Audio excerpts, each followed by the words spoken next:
rombongan orang-orang yang membawa kebaikan, rombongan yang membawa keteduhan, rombongan yang menjangkau semuanya. Apapun yang dikatakan orang, jawaban kita jawaban berakhlak. Siap? Itu ciri orang-orang yang mau melakukan perubahan untuk kebaikan. Safari politik Anies Baswedan akhirnya isinya dicabut di berbagai daerah, bahkan juga kabarnya di Aceh, Ciamis, dan bahkan di Riau. Akhirnya pun menjadikan isu liar, apakah itu disabotase kek, apakah itu dijegal dan lain sebagainya. Partai Nasdem yang mencak-mencak dan playing victim gara-gara safari politik Anies di Banda Aceh dibatalkan.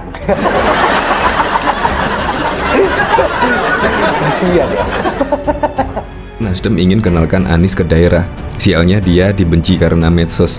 Bukan medsos ya, karena pemberitaan itu sudah beredar sejak tahun 2017 lalu. Sepak terjang Anies itu gimana? Menurut saya bukan karena medsos, ya memang faktanya seperti itu. Di pemberitaan televisi juga seperti itu. Sebelum acara ini tiba-tiba Dinas Kebudayaan dan Pariwisata Pemda Aceh ini membatalkan, padahal sebelumnya sudah diterbitkan, izinnya sudah diterbitkan dari pihak kepolisian pun izin keramaian juga sudah diberi izin, tapi 2 hari menjelang acara ini tiba-tiba dibatalkan secara sepihak oleh Dinas Kebudayaan dan Pariwisata Aceh. Lah kok nggak takut kualat? Nggak takut dicap kafir? Ini calon presiden umat loh.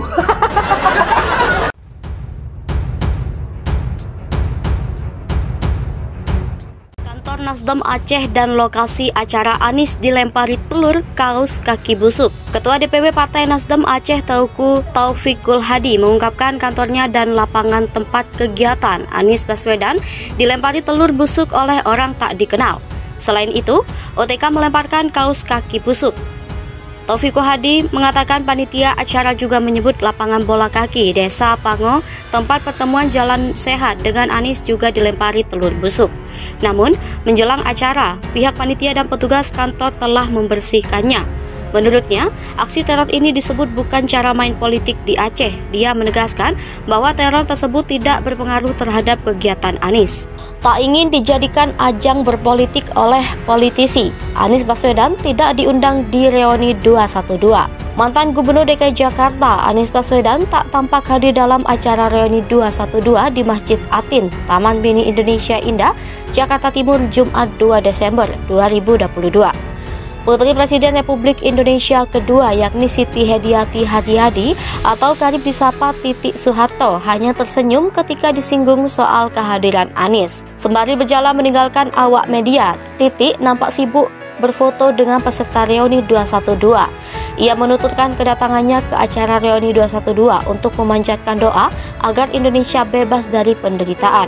Namun, ketika ditanya tentang alasan mengapa panitia memilih Masjid Atin sebagai lokasi reuni 212, Titik mengaku tidak mengetahuinya, tetapi dia menegaskan Masjid Atin terbuka untuk siapapun. Berdasarkan pantauan wartakotalive.com, Titik meninggalkan Masjid Atin pukul 07.00 WIB. Saat akan meninggalkan acara tersebut, Titik turut dikelilingi peserta reuni yang ingin berfoto bersamanya. Selain Rizik Syihab, Bahar Smith, dan Titik Soeharto, terdapat pula tokoh-tokoh agama lainnya yang turut hadir, diantaranya Buya Kurtubi, Habib Muhammad FPI, Yusuf Martak, Kiai Abdul Kahar, Buya Yahya, Abah Raud, Habib Hanif, Selamat Ma'arif, Kiai Honop, Kiai Maksum, Habib Mahdi, dan Kiai Munawar Aseli. Panitia penyelenggara reuni 212 memastikan tidak mengundang ex-Gubernur DKI Jakarta Anies Rashid Baswedan dalam acara di Masjid Atin, Taman Mini Indonesia Indah, Jakarta Timur. Penanggung jawab reuni 212 Yusuf Martak menjelaskan bahwa pihaknya hanya mengundang tokoh agama dan ulama dalam acara yang akan berlangsung Jumat 2 Desember 2022 itu. Dia pun menyebutkan bahwa panitia tidak mengundang tokoh yang berkaitan dengan politik, termasuk Anies yang diketahui beberapa kali menghadiri reuni 212. Menurut Yusuf, Reuni 212 kali ini mengusung tema Munajat Akbar dan Indonesia Bersalawat untuk keselamatan NKRI dan akan fokus pada kegiatan doa bersama serta bermunajat. Atas dasar itu, panitia penyelenggara tidak ingin Reuni 212 justru dianggap ataupun dijadikan ajang berpolitik oleh para politisi.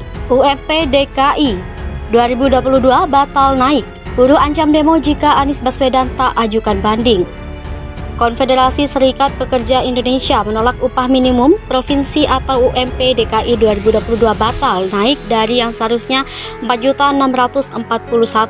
Presiden KSPI Said Iqbal mendesak Gubernur Anies Baswedan untuk tidak menerapkan UMP DKI 2022 berdasarkan keputusan PT UN. KSPI, kata dia, mendesak Anies Baswedan untuk tidak menjalankan putusan PT UN dan tetap memberlakukan UMP DKI 2022 yang sudah ditetapkan kenaikannya sebesar 5,1%. Said juga memaparkan beberapa alasan mengapa pihaknya menolak putusan PT UN Jakarta soal UMP DKI 2022 batal naik. Pertama, tidak boleh ada penurunan upah di tengah jalan. Said bilang, sudah 7 bulan sejak Januari sampai Juli, buruh menerima upah sebesar Rp4.641.000.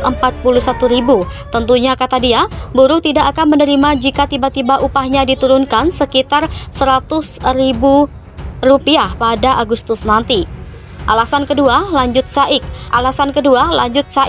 Sejak awal KSPI menolak peraturan pemerintah nomor 36 tahun 2021 tentang pengupahan yang merupakan aturan turunan Omnibus Law Undang-Undang.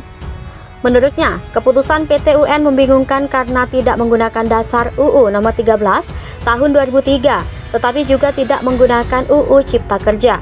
Alasan ketiga, lanjut Said, yang juga Ketua Umum Partai Buruh ini bilang, wibawa pemerintah DKI dalam hal ini tidak boleh kalah oleh kepentingan sesaat dari pengusaha yang melakukan perlawanan terhadap keputusan gubernur mengenai UMP DKI 2022. Bila keputusan tersebut tetap diterapkan, maka setiap keputusan pemerintah bisa saja terus di PT UN-kan. Hal ini menimbulkan ketidakpastian bagi buruh dalam memenuhi kebutuhan hidup. Seperti diberitakan Kompas.com, sebelumnya PT UN Jakarta mengabulkan gugatan yang diajukan Asosiasi Pengusaha Indonesia mengenai UMP DKI Jakarta tahun 2022. Gugatan itu dikabulkan pada Selasa kemarin.